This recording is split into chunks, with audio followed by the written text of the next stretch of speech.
Before we start today's video, check out our merch shop, linked in the description down below. Use code Ahsoka in all caps to get $7 off your order. May the Force be with you, and enjoy the vid. Hello there. This is where the fun begins. What's up guys, Unofficial Star Wars here. Hope you're all doing well, and in this video we have a new rumor, a new update here about the upcoming Mandalorian and Grogu movie. Of course, we're gonna hop right on into it, breaking it all down for you guys, everything that we know and everything that we're anticipated off of this new information for the upcoming Mandalorian and Grogu movie.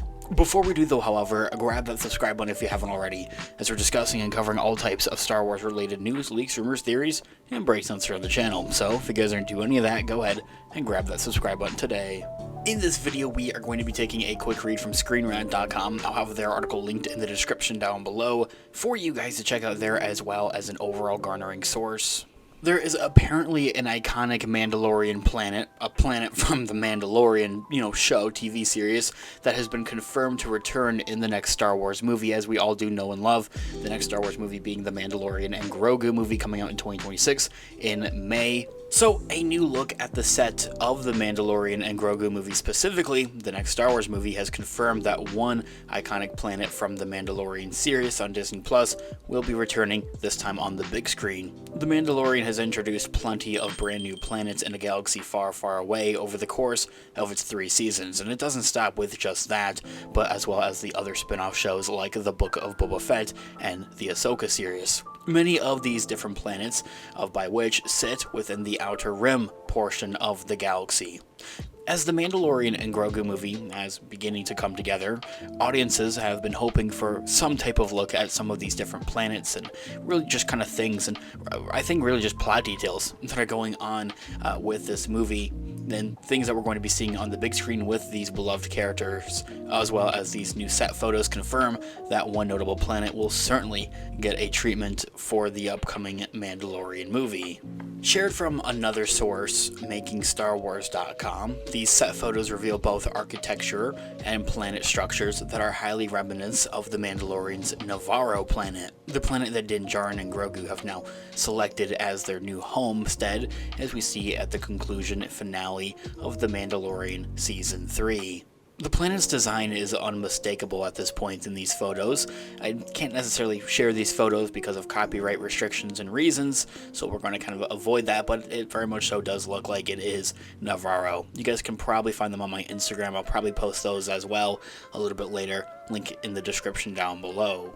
Of course, as I had mentioned, the planet's design is unmistakable at this point, and especially in these photos, particularly the basalt that Din Djarin and his allies have trekked across various times in the Mandalorian Disney Plus series. There is also a grouping of different trees, which match those seen in both Nevarro's main town and just outside Din Djarin and Grogu's new cabin home on the outskirts of the town specifically. Given this though, however, I'll be completely transparent with you guys. It doesn't feel that much of a surprise that Nevarro would be a part of the Mandalorian and Grogu movie, given, well, 2 of by which reasons, really 3. It's the last place that we saw these main characters, at the end of the Mandalorian Season 3 finale. It's appeared just about in all Mandalorian content on the Disney Plus show, and as well as it being just the home of the Mandalorian and Grogu. That's kind of where they reside now.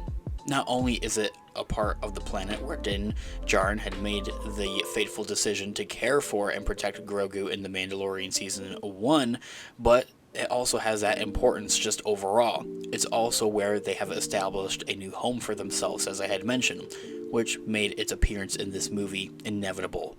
There are, however, other factors that hint at Nevarro playing an even bigger role in this story, one that could even potentially spell danger for this beloved Star Wars planet, unfortunately, once again. Nevarro will continue to be a pivotal planet in The Mandalorian and Grogu, even if it's a role that only extends to being Din Djarin and Grogu's home base. Though Nevarro has yet to receive a specific location in the Star Wars galaxy, like on the actual map, Greef Karga, played by the late Carl Weathers, has confirmed that it sits on the Hydian Way, which is one of the galaxy's most important hyperspace routes. With the return of Grand Admiral Thrawn, by which we saw at the end of the Ahsoka Disney Plus series with its finale, the threat of a resurgent Imperial uprising has become more and more imminent.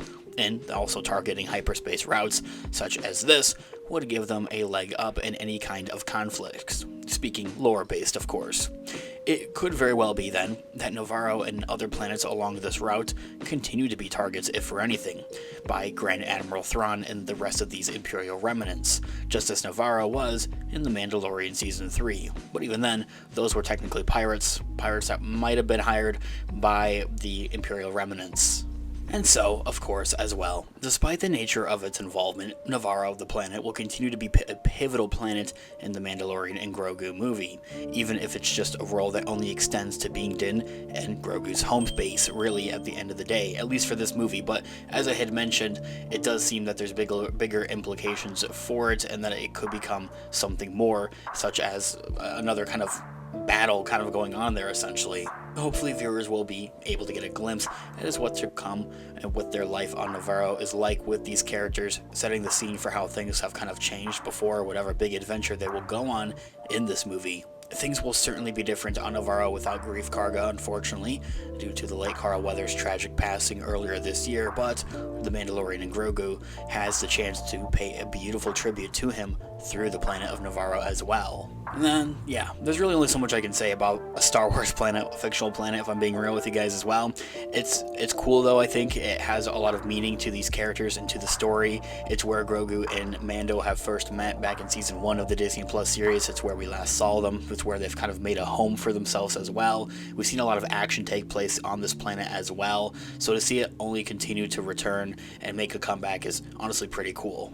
And while maybe we didn't see as much of it in Season 1 or Season 2 even of the Mandalorian Disney Plus series, seeing Nevarro in The Mandalorian Season 3 becoming more nourished and more almost tropical in a way, there's like life there, plants and that kind of stuff going on there, is kind of cool. It kind of separates it a little bit more than just being another desert planet in a galaxy far, far away.